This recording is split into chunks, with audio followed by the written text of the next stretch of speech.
Okay, everyone, this is the last topic of your ER diagram concept, and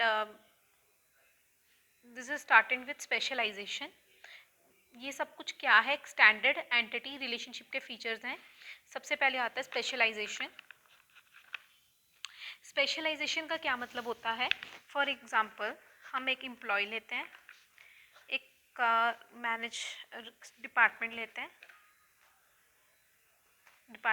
हैं, manage के साथ एक relationship ले लिया. एम्प्लॉय और डिपार्टमेंट का एक मैनेज का रिलेशनशिप है. स्पेशलाइजेशन क्या होती है? देखिए, ऐसा भी तो हो सकता है ना कि जो एम्प्लॉय है वो दो तरह का हो. दो तरह का, एक होते हैं कॉन्ट्रैक्ट एम्प्लॉय, एक होते हैं परमानेंट एम्प्लॉय. ठीक है. इस तरीके से जब एक एंटिटी को ज़रूरी नहीं दो हिस्सों में डिवाइड कर दो, 2 में, 3 में, 4 में डिवाइड कर दो, कितने भी नंबरों में डिवाइड कर दो, उसको बोलते हैं स्पेशलाइजेशन. इसको कैसे शो करते हैं? इसको इजे रिलेशनशिप के साथ शो करते हैं. एक ट्राइंगल बनाना होता है, एक ट्राइंगल में क्या लिखते हैं? Is a, ISA, is a, ISA लिखते हैं, इज ए. उस रिलेशनशिप से इसको शो करते हैं. This is called specialisation. I am repeating again. Specialisation का क्या मतलब होता है? जब एक एंटिटी किसी भी 2 हिस्सों में, 3 हिस्सों में, 4 हिस्सों में बांटी जाती है, स्पेशलाइज्ड की जाती है. ठीक है, उसको क्या कहते हैं? स्पेशलाइजेशन. इसको करने के लिए क्या करना होता है? एक ट्राइंगल ली जाती है, उसमें इजे लिखा जाता है. इजे से ये कंफर्म हो जाता है कि आगे स्पेशलाइज्ड हुई है. I am giving you second example also. ठीक है. फॉर एग्जाम्पल, स्टूडेंट्स लर्न्स, किसी से भी कर लो, स्कूल कर लो, कुछ भी कर लो. अभी जो स्टूडेंट हैं वो भी स्पेशलाइज्ड हो सकते हैं. फॉर एग्जाम्पल, नॉन मेड, ठीक है, आर्ट्स, मेड, कॉमर्स. ओके जी, ये आप सबको क्लियर हो गया होगा. This is called specialisation. पहला ये पॉइंट सबको क्लियर हो गया. सेकंड थिंग, इसको टॉप डाउन अप्रोच बोलते हैं. टॉप डाउन अप्रोच बोलते हैं. टॉप डाउन अप्रोच इसको क्यों बोलते हैं? क्योंकि ऊपर से नीचे को डिवाइड होता आता है, इसलिए इसको टॉप डाउन अप्रोच बोलते हैं. Second topic, that is generalisation. ठीक है जी. जनरलाइजेशन. अभी जनरलाइज क्या होता है? जनरलाइज स्पेशलाइजेशन का उल्टा होता है. जैसे एम्प्लॉय है, मैनेज, डिपार्टमेंट. ठीक है.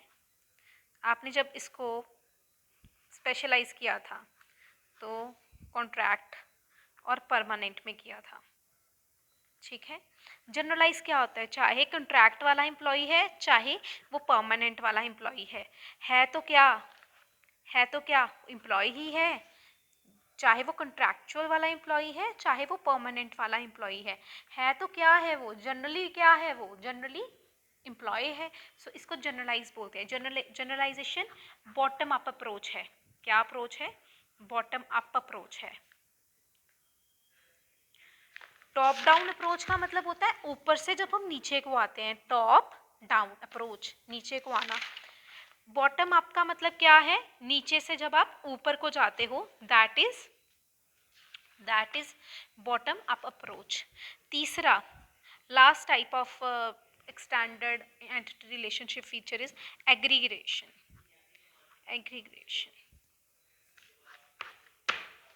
एग्रीगेशन का क्या मतलब होता है? जैसे एम्प्लॉय, वर्क, डिपार्टमेंट. जो एक एम्प्लॉय है वो एक काम कर रहा है किसी डिपार्टमेंट में. जस्ट डायग्राम ऑब्जर्व करिए, उससे आपको क्लियर हो जाएगा. आपको डेफिनेशन चाहे ना ही समझने की ज़रूरत नहीं है, आप सिर्फ डायग्राम ऑब्जर्व करिए। सबसे पहली चीज़ आप ऑब्जर्व करिए, एम्प्लॉय क्या कर रहा है, वर्क कर रहा है किसी डिपार्टमेंट में। ओके, ये तो आपको आराम से चीज़ समझ आ जाएगी। तो अगर आप देखोगे एक रिलेशनशिप एक